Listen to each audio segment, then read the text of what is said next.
वन्या अपने चोट के साथ वहीं खड़ी रह गई। उसने आंखों के कोनों से लगातार आंसू बहने लगे। यक्षित अपने गुस्से में ये सब तक भूल गया कि वन्या को चोट आई है। वन्या को भी अपने कोई फिक्र नहीं थी। तो बस वेद की अब आगे वह चुपचाप रोती रोती वेद के कमरे में आई और अपनी रोनी आवाज से बोली, आई एम सो सॉरी बेटा, आज आपका मम्मी की लापरवाही की वजह से माँ से दूर चले गए। ये बोलते हुए वह फर्श पर बैठ गई और उसके चोट बेड पर अपना सिर टिका दिया। ये सच था कि अगर वेद को कुछ हो गया तो वह खुद को कभी माफ नहीं कर पाएगा। यक्षित अपने कमरे में से बाहर आ गया। युवावान उसके कमरे की तरफ ही था। तब यक्षित उसे डांट रहा था। अपने भाई को इस तरह से डांटते हुए युवावान को बिल्कुल अच्छा नहीं लग रहा था। वह यक्षित के पास आया। यक्षित ने अपने सारे रिसोर्सेस को काम पर लगा दिया। समर्थ और तेजस की भी इम्पोर्टेंट इंस्ट्रक्शन दिए जो कि वेद को ढूंढने में बहुत इन्फॉर्मेट हो सकते हैं। सभी अपने काम पर लग गए। युवान यक्षित को कुछ बोल पाता इससे पहले ही सुहित वहां से चला गया और वहां अपने ब्लैक जूलस सेक्वेड के पास जाकर रहा था। उसे पूरा यकीन था कि वह आज वेद को ढूंढ ही निकालेगा, चाहे उसे किडनैपर ने उसे कहीं भी छिपाकर वन्या क्यों ना रखे। उसे वेद की बहुत फिक्र हो रही थी क्योंकि वह एक छोटा बच्चा ही था। अपने सेक्वेड से डिस्कस करने निकल ही रहा था कि तभी उसे किसी अननोन नंबर से कॉल आया।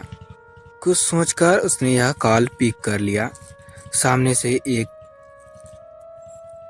जारी पहचानी आवाज आई, गुड इवनिंग यक्षित।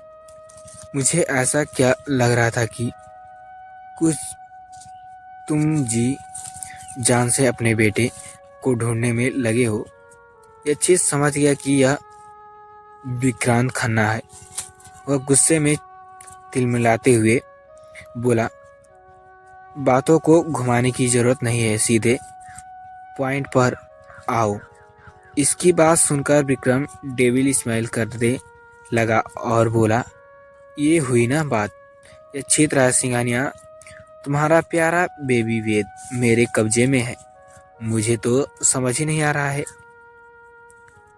कि तुम जैसे इंसान इतनी बड़ी बेवकूफ कैसे कर सकता है। बिना सिक्योरिटी गार्ड के ऐसे ही अपने बच्चे को बाहर जाने दिया। पर वो क्या है न कि विक्रम खन्ना हाथ आया मौका अपने हाथों से जाने नहीं देता। और देखो तुम्हारे इस क्यूट बेटे के सहारे में अपनी सारी मांगे पूरी करवाता हूँ। यक्षित पूरे एटीट्यूड में बोला, जितना खुश होना है हो लो, क्योंकि वेद को ढूंढने के बाद मैं तुम्हारा वो हाल करूँगा जो तुम सोच भी नहीं सकते। विक्रांत अपनी जवाब को लगाम दो। मत भूलो कि तुम्हारा प्यारा बेबी अभी मेरे कब्जे में है। अगर तुमने आवाज़ ऊंची करने की गलती की तो ये उस नन्हे सी जान की जिंदगी पर भारी पड़ सकती है। यक्षित गुस्से से लाल होकर बोला, अगर मेरे बेटे को कुछ खरोच भी आई ना तो मैं दुनिया से तुम्हारे वजद मिटा दूंगा। विक्रांत डेविल स्माइल करते हुए बोला, यच्छित। राज सिंघनिया, फिलहाल तो कुछ नहीं कर सकते, इसलिए चुपचाप मैं जहाँ कहता हूँ ठीक वैसा करो तो तुम्हें ज़्यादा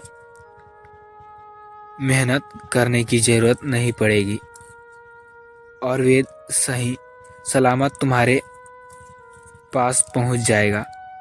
तुम अपनी बीवी हमारे हवाले कर दो, मैं तुम्हें तुम्हारा बेटा वापस कर दूंगा। विक्रांत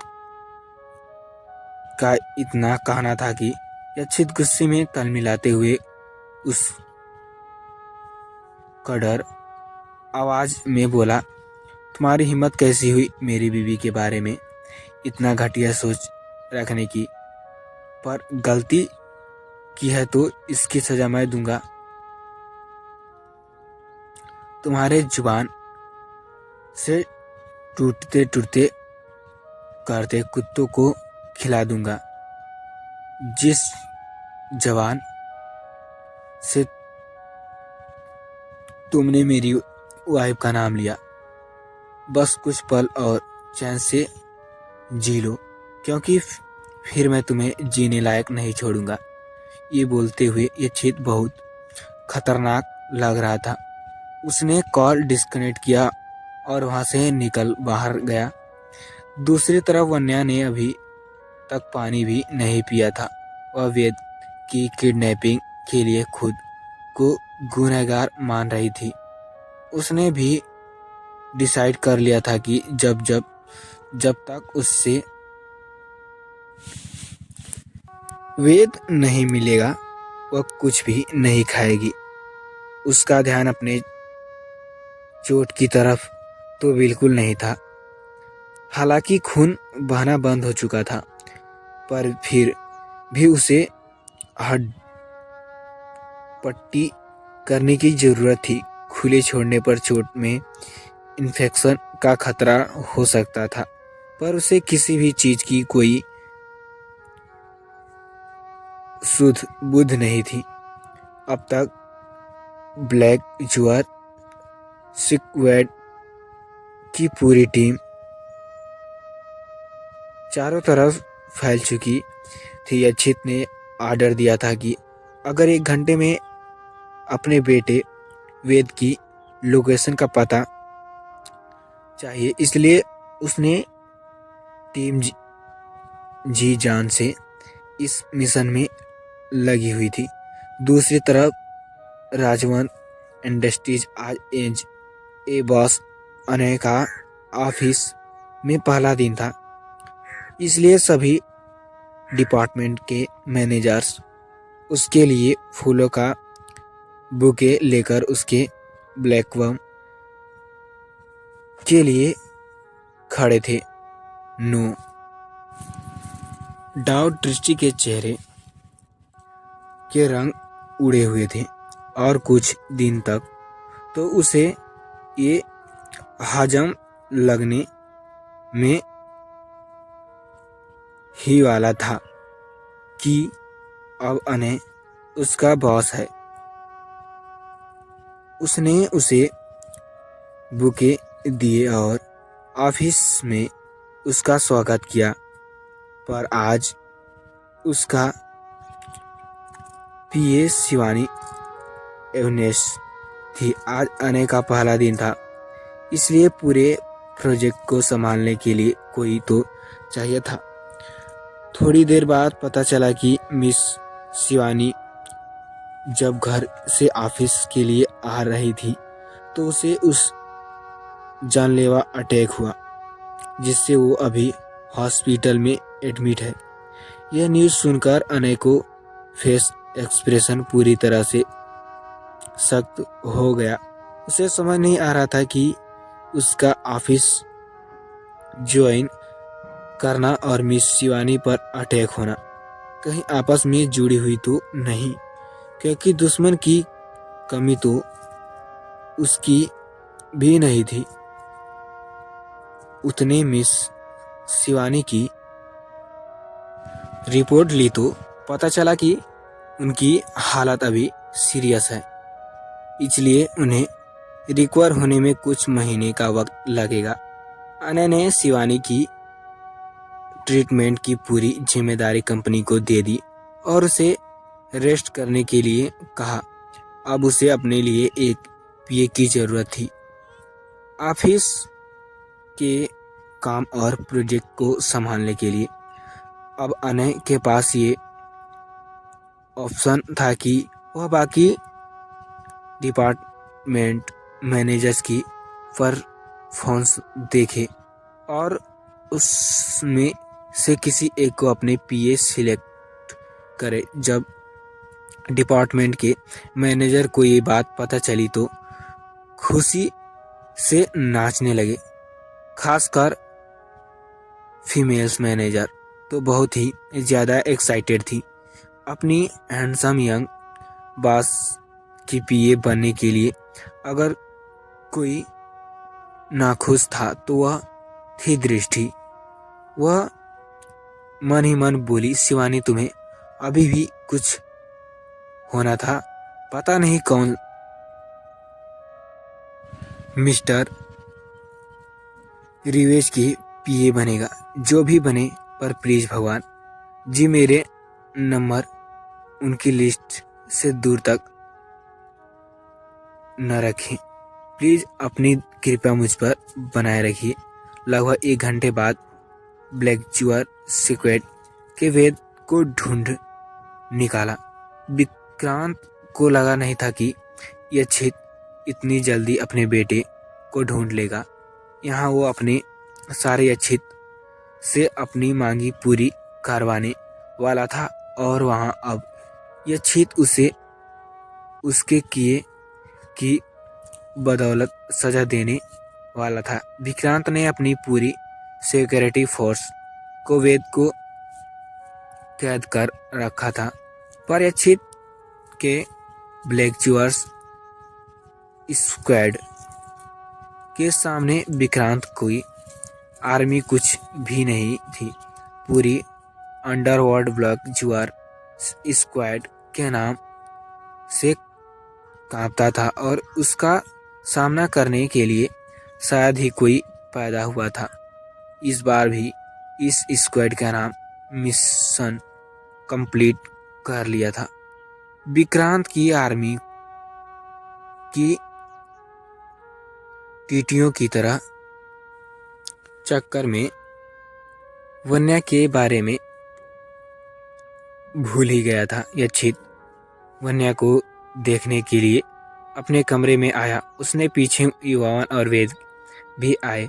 जब उसे वहां कमरे में नहीं मिली तो यक्षित थोड़ी परेशान हो गया। कुछ सोचते हुए वह वेद के कमरे में आया तो देखा कि वन्या वेद के पर सिर टिकाकर सोई हुई है। उसे इस हालत में देखकर युवावन यक्षित की तरफ देखते हुए बोला, भाई आपकी भाभी को इस तरह डांटना नहीं चाहिए था। आपको पता है वेद ने इसे भाभी से जिद की थी कि वह बाहर का आइसक्रीम खाना चाहता है। वन्या भाभी ने उसे मना किया।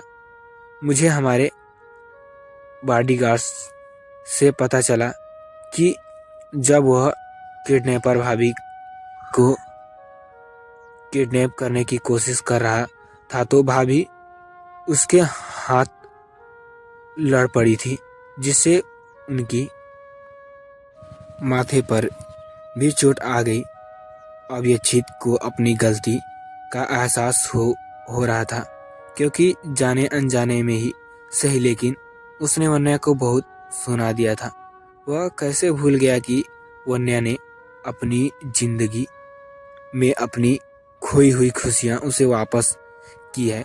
वह वन्या के पास गया और उसके गाल को सहलाते हुए उसे जगाने लगा, पर वन्या थी कि उठने का नाम नहीं ले रही थी। यक्षित एक मोड़ से पूछने वाला, वन्या ने खाना कब खाया? एक मिनट सिर झुकाकर जवाब देती है, पर मैडम ने सुबह से पानी तक नहीं पिया है। मैंने उन्हें खाने के लिए 1-2 बार कहा भी था, पर उन्होंने साफ मना कर दिया। ये कहा कर कि जब तक वेद बाबा का चेहरा नहीं देखेगी वो कुछ भी नहीं खाएगी। यक्षित को अब बहुत पछतावा हो रहा था। वह दोबारा वन्या के सिर पर हाथ रखता है और वह यह तो फ्रेंड्स, कैसी लगी स्टोरी कमेंट करके जरूर बताएं। तो friends, thank you so much अपना प्यार इतना तक दिखाने के लिए। तो फ्रेंड्स, हमारे चैनल पर अभी 1K सब्सक्राइबर नहीं हुए हैं, तो प्लीज़ आप लोगों से हाथ जोड़ कर रिक्वेस्ट है कि आप हमारे चैनल पर नए हैं तो चैनल को सब्सक्राइब जरूर से जरूर कर लें। तो फ्रेंड्स, चलिए ऐसे ही इंटरेस्टिंग मज़ेदार इंटरटेनमेंट स्टोरी सुनने और देखने के लिए हमारे चैनल पर बने रहिए। तो फ्रेंड्स, चलिए मिलते हैं नेक्स्ट पार्ट में, तब तक के लिए बाय। अगर ये स्टोरी अच्छी लगी हो तो कमेंट करना मत भूलें। Thank you so much.